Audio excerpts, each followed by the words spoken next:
दिल्ली में कथित भ्रष्टाचार का एक नया मामला सामने आया है, जिसमें दिल्ली सरकार के पूर्व मंत्री सत्येंद्र जैन पर आरोप है कि उन्होंने घूस ली। वहीं भारत सरकार के रक्षा मंत्रालय के तहत आने वाली कंपनी भारत इलेक्ट्रॉनिक्स लिमिटेड पर आरोप है कि उन्होंने घूस दी। दिल्ली के उपराज्यपाल विनय कुमार सक्सेना ने दिल्ली के विजिलेंस विभाग के उस प्रस्ताव को मंजूरी दे दी है, जिसमें दिल्ली सरकार के पूर्व मंत्री सत्येंद्र जैन के खिलाफ प्रिवेंशन ऑफ करप्शन एक्ट के तहत जांच की सिफारिश की गई थी। उपराज्यपाल ने इसे मंजूरी देकर अब केंद्रीय गृह मंत्रालय के पास भेज दिया है। केंद्रीय गृह मंत्रालय इसमें फैसला करके जांच को आगे मंजूरी देनी है नहीं देनी है, इस पर फैसला करेगा। मामला क्या है, मामला समझिए। दिल्ली के अंदर 1,40,000 सीसीटीवी कैमरा लगाने का प्रोजेक्ट था। ये 571 करोड़ रुपए का प्रोजेक्ट था।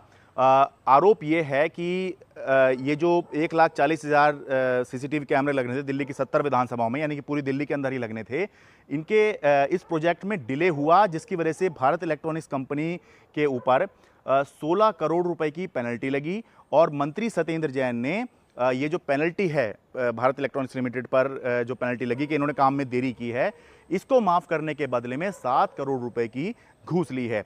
सत्येंद्र जैन आप जानते ही हैं, दिल्ली सरकार के पूर्व मंत्री हैं। फिलहाल इस समय मनी लॉन्ड्रिंग के एक आरोप में दिल्ली की तिहाड़ जेल में बंद हैं, जबकि भारत इलेक्ट्रॉनिक्स लिमिटेड जो है ये भारत सरकार की नवरत्न PSU कंपनी है। बहुत बड़ी कंपनी, हज़ारों करोड़ की कंपनी है ये। रक्षा मंत्रालय के तहत ये काम करती है। EVM भी यही कंपनी बनाती है।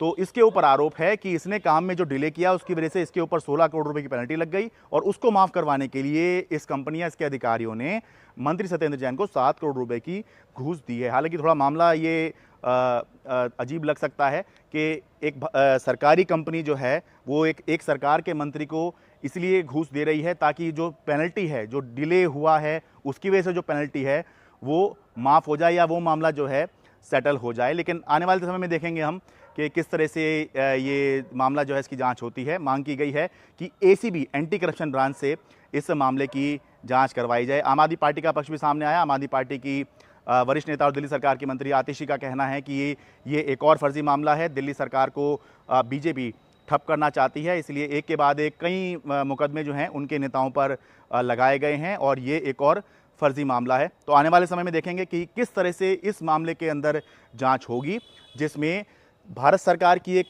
कंपनी पर यह आरोप है कि उसने घूस दी है दिल्ली सरकार के एक मंत्री को, केवल इसलिए ताकि वो जो पेनल्टी उस पर लगी थी कि उसने काम में देरी की है वो माफ़ करवाई जा सके।